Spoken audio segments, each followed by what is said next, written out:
u vás tady posadit a popovídat s vámi hlavně o vaší mamince.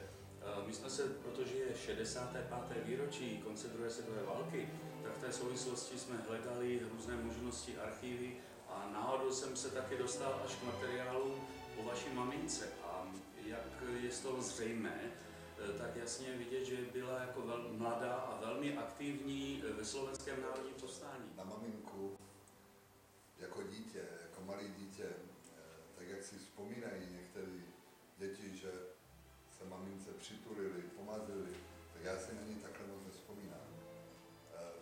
Já jsem se narodil v 46. roce, rok po válce, a maminka v těch 50. letech šla do vězení. A šla do vězení na delší dobu. Já jsem vyrůstal u babičky a maminka někdy, když se vrátila z vězení, tak nikdy nevypravovala o té době. Čili všechno jsem se dozvěděl buď od babičky, zprostředkovaně, nebo za zpráv, které mám, tak maminka převáděla Francouze ke Strečnu a bojovala u Strečna. Jsou o tom napsány nějaké knihy. Maminka je nositelkou nejvyšších státních vyznamenání, jak našich, tak válečných, tak francouzských válečných vyznamenání. Je držitelka francouzského válečného kříže s palmou, zlatého řádu Slovenského národního povstání, našich řádů vojenských. Když začalo Slovenské národní povstání, tak ve Francii byla nějaká skupina Francouzů, utečenců, no a ty chtěli začít bojovat a ona je převáděla. V 48. se maminka se mnou sebrala, přešla se mnou hranice do Francie na základě nějaké amnestie, která byla tenkrát vyhlášená, já si opravdu tu dobu nepamatuji. Já si vím, že při návštěvě francouzského prezidenta maminka, to byl při té první návštěvě. To byl Mitterrand ještě, to byl Mitterrand, on chtěl s ní hovořit, jo, a vím, že tenkrát bylo okolo toho veliký vzrušo, jo, a taky asi možná díky tomu byla maminka rehabilitovaná. Jo. Takže on si ji vyžádal, on se s ní chtěl setkat. Vím, že si ji vyžádal a že tenkrát vychovávala babička. Čili vy jste v té době neměl ani tušení, co se s ní stalo a proč šla do toho vězení. Já jsem vím, že jsem za ní byl jednou jako malý chlapec, který nás opustil, v Leopoldově.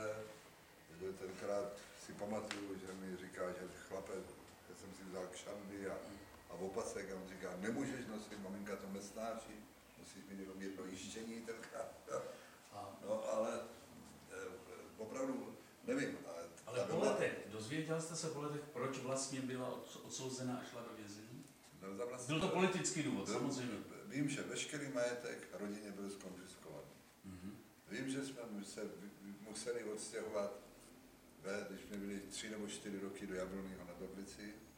Bydleli jsme ve sklepě s babičkou, babička tam umřela na tuberkulózu. Jo. Čili nevím, vím, že veškerý opravdu ten majetek se vzal, vím, že babička neměla peníze. Jo. Tak se to všechno rozvíjelo rok za rokem. A když jsem se ptal svých příbuzných, zejména v Bratislavě, tak každý mi říká, že maminka byla, že to byla Ludiše, že to byla jediná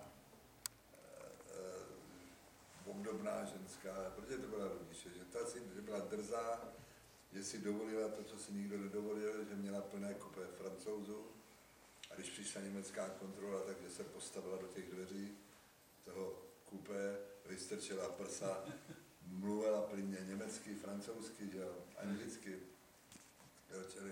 Ale vždycky se domluvila, no a pak, když se tam umíralo, tak byla mezi nima. No. Podíl na smrti mé mamky jsem přesvědčený, že má opět komunistický režim, nebo ta doba v tom 85.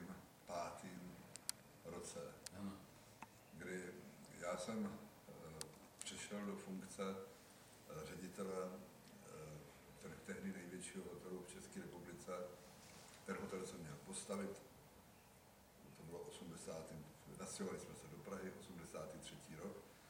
A my ten hotel postavili, já jsem ho zprovoznil a 86. roce mě začali komunisti odvolávat. Z jednoho prostého důvodu, že řekli, že nejsem prověřený na státní tajemství. Na tu úroveň nebo ano. Ano, že nemůžu dělat se cizinci. Tam, kde jsou a proto, že moje maminka spolupracovala s Francouzi. A už to zase znovu začínalo. To byla doba, kdy to znovu začínalo. Stalo se to, že moje maminka se to dozvěděla, já jsem mi to v nějakých slabých chvíli jsem mi to řekl. Jo? A ona začala psát dopisy. Napsala Hoffmanovi, Kapkovi.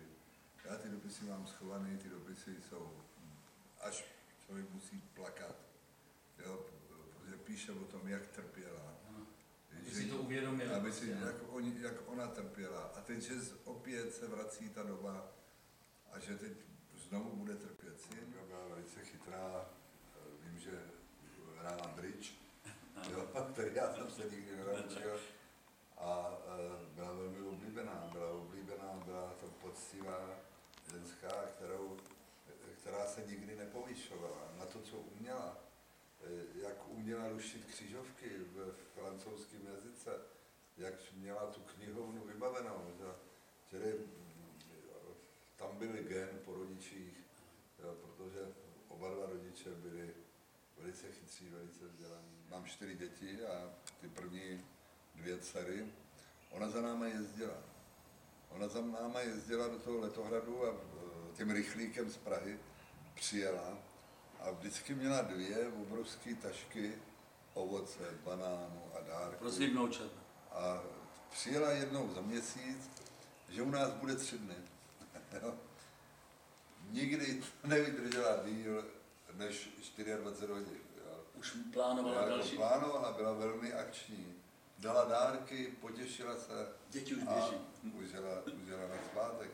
To je taková vzpomínka. Aktivní život, prostě. Jak maminka ráda dávala. Z toho kterýho měla, by se rozdala.